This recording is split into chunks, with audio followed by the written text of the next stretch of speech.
ராமலிங்காவயம்.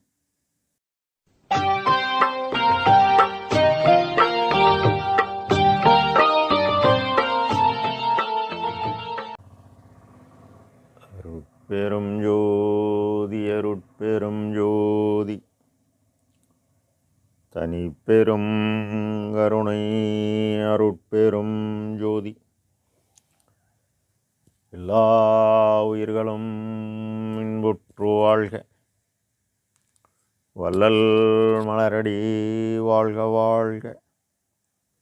திருச்சிற்றம்பலம். அருட்பெருஞ்சுதி ஆண்டவரின் பரிபூரண அருளை பெற்ற சிதம்பர ராமலிங்க சுவாமிகளின் திருவுருளை மனமொழிமையால் போற்றி பணிகின்ற இந்த உடன் நாம் செய்த செயலின் விளைவாக இன்ப துன்ப அனுபவங்கள் யாவும் வந்து கொண்டே உள்ளது. அப்படி வருகின்ற துன்பம் யாவும் பொறுத்து எல்லா உயிரும் இன்பமாக வாழ எண்ணி நாம் செயல்பட்டாலே நமக்கு ஆன்மலாபம் கூடும். நாம் சென்ற பதிவில் பாங்கி தலைவி பற்றி உரைத்தல் என்ற தலைவில் 10 பாடலை பார்த்தோம். அடுத்து பெருமான் தலைவி மனம், தலைவன் ஆன்மா, செயலை தாய் அருட்சக்திக்கு உரைப்பதாக 10 பாடல் அமைத்துள்ளார்கள். முதல் பாடலில் அன்ன பார்ப்பால் அழகாம் நிலையூடே அம்பலம் செய்து நின்றாடும் அழகர் துண்ண பார்த்து என்னுயிர் தோழியும் நானும் சூதாடுகின்ற அச்சூழலிலே வந்தே உன்னை பார்த்து உன்னுள்ளே என்னை பாராதே ஊரை பார்த்து ஓடி உழல்கின்ற பெண்ணே என்னை பார் என்கின்றார் என்னடி அம்மா, என் கை பிடிக்கின்றார் என்னடி அம்மா என இப்பாடலை பதிவு செய்கின்றார்கள். தாய் என்பது அனாதியான தடையற்ற இயக்கம், பேராற்றல். தலைவன்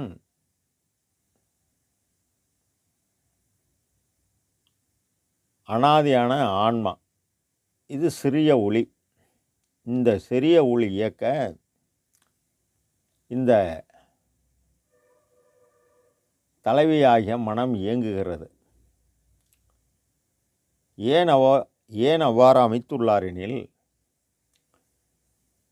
எண்ணம், நினைப்பு, கருத்து, உணர்வு, செயல்பாடு, அசைவு இவை யாவும் காற்றின் இயக்கம். காற்றின் இயக்கமாகிய மனம் இல்லாமல் நாம் ஆன்மா உள்ளே போக முடியாது.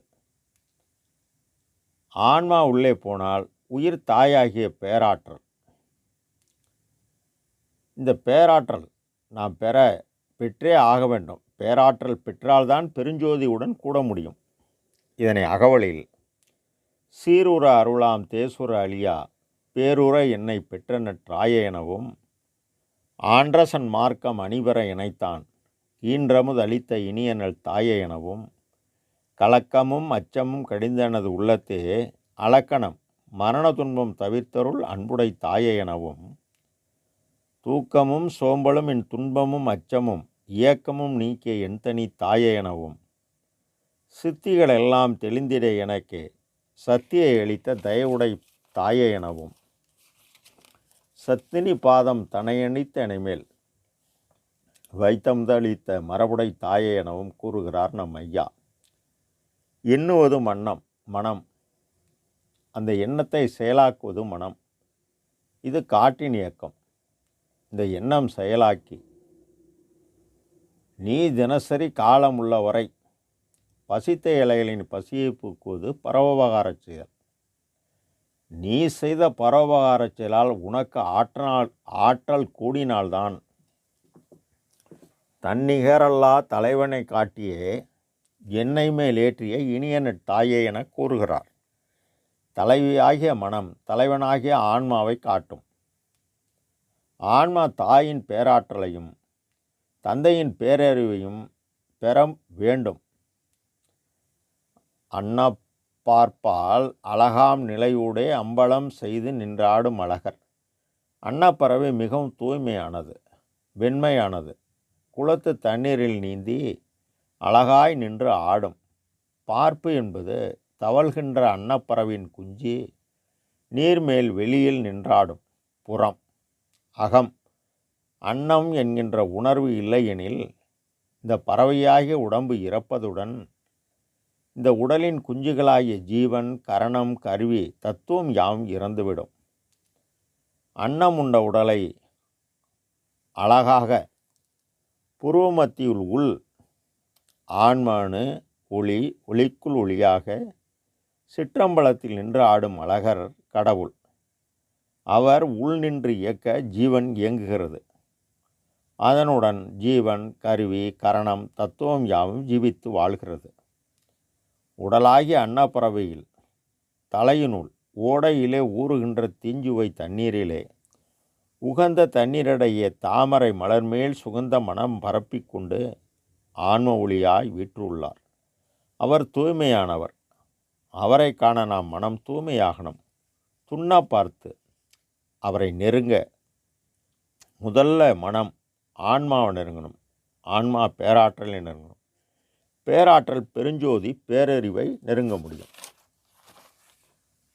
அதனால்தான் அகவலில் துறை இது, வழி இது, துணிவிது, நீ செய்யும் முறை இது என மொழிந்தமை துணையே என அகவலில் பதிவு செய்கிறார்.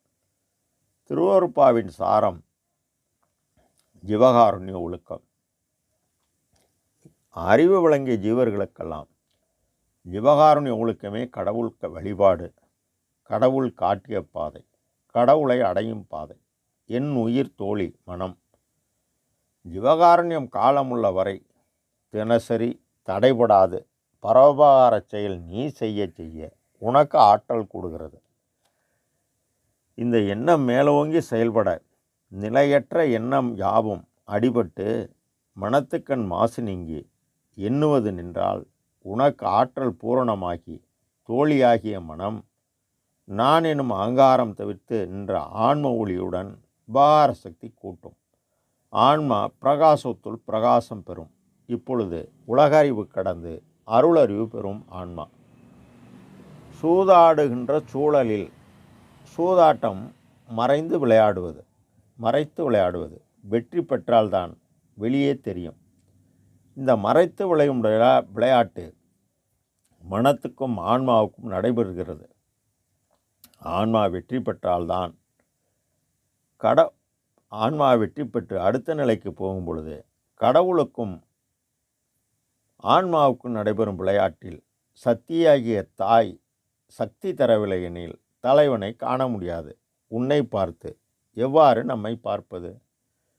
ஆன்மாவின் இயற்கை குணம் ஜீவகாருண்யம்.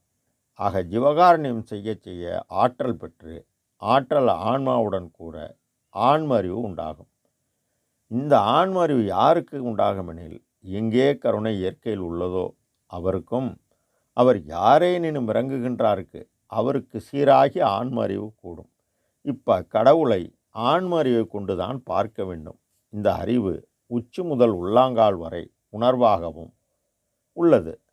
உள்ளாங்காலில் முள் குத்தினால் வலியை உணர்கிறோம். அதுபோல ஒருமை உணர்வுடன் பேதம் நீங்கி எல்லா உயிரின் துன்பம் தன் துன்பமாக எண்ணி செயல்பட உணர்வு மேலோங்கி இந்திரிய அறிவு, கரண அறிவு, ஜீவ அறிவு, ஆன்ம அறிவு, அருளறிவு வரும். இந்த தேகம் இதனை அருட்பாவில் திருத்தகு வேதமுடு சித்தாந்த முதலாம் திகழ்கின்ற அந்தமெல்லாம் தேடியும் கண்டறியா ஒருத்தனை உள்ளொளியை ஒளிர், உள்ளொளிக்குள் ஒளியை உள்ளபடி உள்ளவனை. அப்படி உள்ளவனை உன்னை பார்த்து உன்னுள்ளே என்னை பார். ஊரை பார்த்து ஓடி உழல்கின்ற பெண்ணே, ஆன்மா இயற்கை உண்மை கடவுளை காணாது புறத்தில் காவிரியில் என் ஒரு முறை மூழ்கியும் கணக்கற்ற திருக்கோயிலில் கால்தேய சுற்றியும் வேதங்கள் வெங்கொடிய நோன்பேற்று உடலை வருத்தியும் வேதங்கள் கூறுகின்ற யாங்கள் பல செய்தும் பங்கமிலா வேதியர்களில் பணத்தை அள்ளி தந்தும் பசுவதனை கழிவதனை உண்டும் அதனை பூஜித்தும் சத்தியமாய் தயவிலார் முத்து இன்பம் அடைய மாட்டார். எனவே என்னை பார் என்கின்றார் என்னடி அம்மா.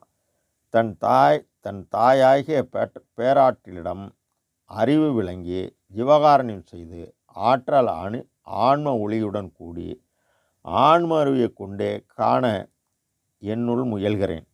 என் கை பிடிக்கிறார் என்னடி அம்மா. தனக்கு சைகை காட்டி அடையாளம் காட்டி இறை அக அனுபவத்தால் பெற வேண்டும். இக்கு ப்ளஸ் ஐ கை பொய்யான உடலில் உள்ள மெய்யான இறைவனை பற்றினால் ஐயாகிய மரணபயம் நீங்கிவிடுமென பேராற்றலிடம் ஆன்மா கூறுவது போல் இப்பாடலை அமைத்துள்ளார் ஐயா. ஐயா கூறுவது போல் நாம் நடந்தால் நாமும் அந்நிலையை அடையலாம். ராமலிங்காபயம். திருச்சிற்றம்பலம்.